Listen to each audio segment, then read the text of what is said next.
Welcome সবাইকে সন্দীপ দাস চ্যানেলে। তো আজকে আমরা করছি করম চা মাখা।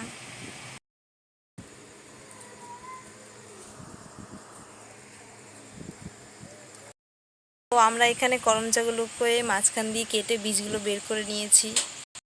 তো আমরা এগুলো এখন মিক্সচারে দিয়ে নেব যাতে ভালো করে পেস্ট হয়।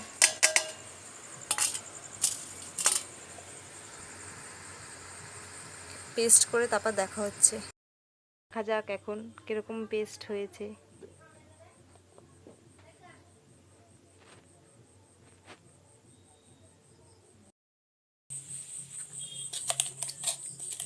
তো আমরা এগুলো বের করে দিচ্ছি সব পেস্টটা।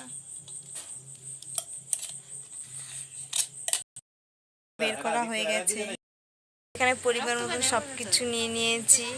তো এখানে কয়েকটা করম চা গোটা গোটা নিয়েছি সাজানোর জন্য।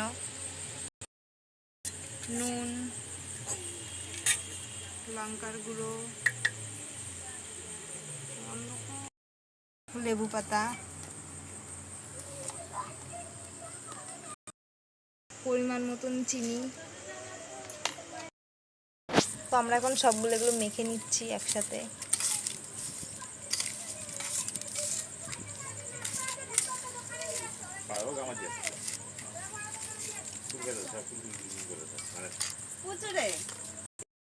তো আমাদের করম চা মাখা কমপ্লিট।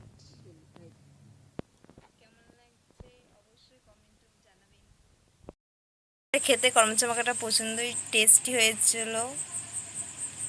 তো টাটা, বাই বাই গাইস।